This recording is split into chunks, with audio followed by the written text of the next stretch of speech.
Salut tout le monde les amis, aujourd'hui c'est jour de match pour le Real, premier match de l'année 2024, ce soir 19h15 au Bernabéu, les merengues reçoivent Majorque, objectif pour le Real évidemment, consolider si possible sa place de leader. Voilà la une du quotidien Marca qui titre justement c'est Busca Campeón de Invierno. On recherche un champion d'hiver puisque le Real jouera à 19h15 face à Majorque.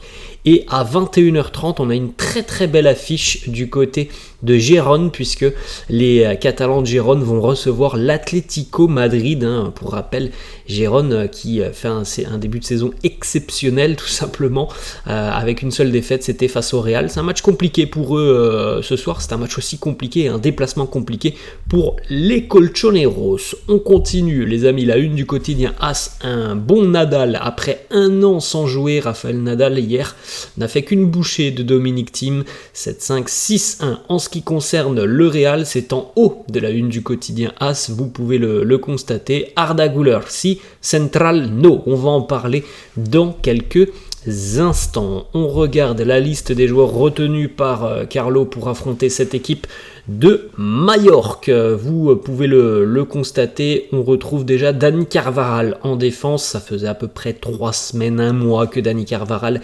était absent. Il est de retour. On a la présence au milieu de terrain d'Arda Güler. Ça fait plaisir. Ça fait 6 mois tout simplement que l'on attend de voir le jeune Arda Güler disputer quelques minutes avec le Real. C'est peut-être pour ce soir.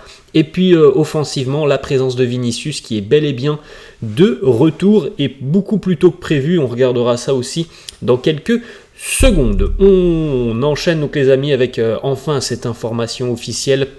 Arda Güler est bel et bien disponible pour affronter Majorque ce soir. C'est ce que l'on attend depuis 6 mois, comme on vient de le dire. Malheureusement, un enchaînement de blessures, de pépins physiques ont fait que le jeune espoir turc n'a jamais pu porter les couleurs du Real à l'heure actuelle en match officiel.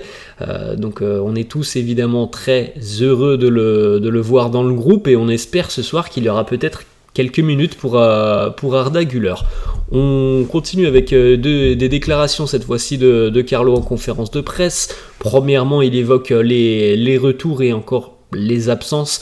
À l'heure actuelle, il nous dit Vini est de retour, Carvajal est aussi de retour, Arda Güler lui aussi est de retour. En revanche, en ce qui concerne Eduardo Camavinga et Ferland Mendy, ils devraient être de retour la semaine prochaine. Donc objectif pour Cama et Ferland Mendy, objectif Supercoupe d'Espagne. Ensuite, des déclats sur Arda Güler. Il nous dit il a un potentiel énorme. Ce qui est important avec Arda Güler, c'est qu'il revient petit à petit. Il est de retour à son meilleur niveau. On a tous pensé qu'il ne fallait surtout pas de précipitation parce que c'est un très jeune joueur. Il a encore le temps de jouer avec nous. Si je peux lui donner des minutes face à Majorque, je lui en donnerai. Si ça ne se fait pas, ça sera sur un autre match. Alors on peut penser évidemment que Arda ne sera pas titulaire ce soir, mais suivant la tournure de la rencontre et du résultat, si ça se passe bien pour le Real, peut-être que sur la seconde mi-temps et aux alentours de l'heure de jeu ou de la 70e, on pourrait avoir une entrée d'Arda Güler. En tout cas, c'est évidemment tous ce que l'on souhaite. Une petite information qui concerne Vinicius. Pour rappel, Vini s'était blessé le 18 novembre avec le Brésil. Il était normalement prévu que Vinicius fasse son retour en février. Donc les amis, on est quand même le 3 janvier 2024. Il est d'ores et déjà de retour dans le groupe. Ça fait une petite semaine aussi qu'il s'entraîne déjà avec l'équipe. Donc c'est quand même quelque chose de fort. Quand un joueur arrive à revenir si rapidement, c'est qu'il a très très bien travaillé aussi en ce qui concerne sa récupération. Mais c'est aussi parce que il est fait autrement, Vinicius.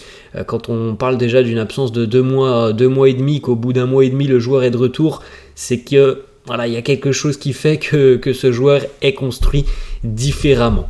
Autre petite déclat de Carlo sur Vini, il nous dit il a déjà montré qu'il était de retour à son meilleur niveau sur les séances d'entraînement. C'est tout ce que l'on souhaite, parce que c'est vrai que pour le moment les 6 premiers mois de compétition pour Vinicius ont été un petit peu compliqués et malheureusement il a eu 2 blessures qui l'ont éloigné des terrains pendant quand même une longue période. Et c'est vrai qu'il n'a pas eu le temps d'être véritablement en rythme cette saison, Vini. On avait vu que sur le début de saison, c'était pas du très très grand Vinicius. Là, on espère qu'il n'y aura pas de pépin physique, il n'y aura pas de rechute pour Vini et qu'il va pouvoir apporter évidemment sur le front de l'attaque.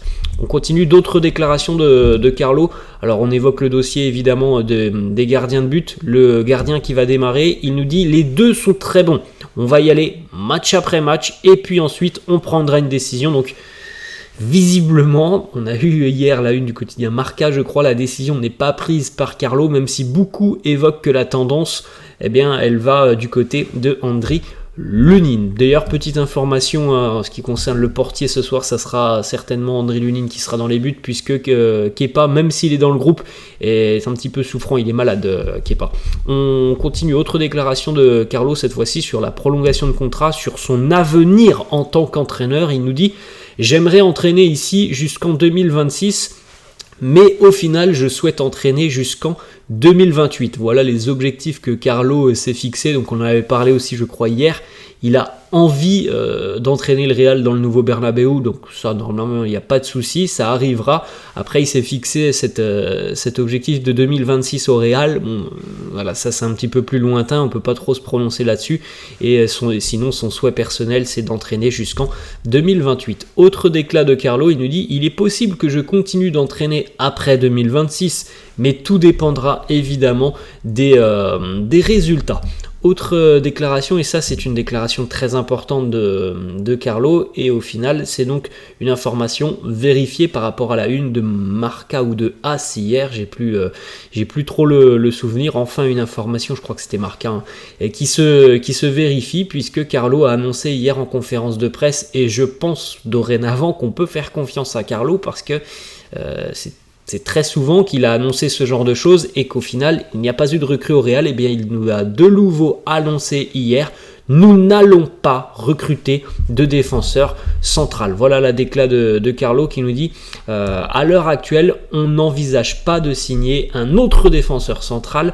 Il nous manque 2 joueurs important, donc évidemment on parle d'Alaba et de Militao, mais nous avons deux autres options notamment sur lesquelles on a beaucoup misé et on a confiance, Rudiger et Nacho. On rappelle aussi que Tchouaméni et Carvajal peuvent faire l'affaire en cas de situation d'urgence, donc voilà une information tout de même importante, le Real ne devrait pas aller chercher un défenseur central sur ce mercato hivernal. Autre information, Fabrizio Romano qui confirme un petit peu tout ça et qui nous dit le Real continue de scouter un petit peu ce qui se passe sur le marché des transferts en ce qui concerne les défenseurs centraux, mais beaucoup plus pour le mercato estival. Il y a des opportunités, visiblement le Real est toujours très attentif sur la situation notamment du jeune défenseur du LOSC Lenny Yoro. Il y a des noms visiblement qui vont sortir dans les tout prochains jours, mais selon Fabrizio Romano, il n'y aura aucun mouvement sur ce mercato hivernal du côté du Real, donc le débat est peut-être bel et bien clos alors que nous sommes qu'au 3 janvier, il n'y aura certainement pas de mouvement du côté du Real jusqu'au 31 janvier, donc il faudra attendre l'été prochain. Voilà les amis, la fin de cette vidéo, j'espère que ça vous a plu, n'hésitez pas comme d'habitude à lâcher un petit pouce bleu, n'hésitez pas non plus à vous abonner à la chaîne, je vous laisse, je vous dis à la prochaine, ciao.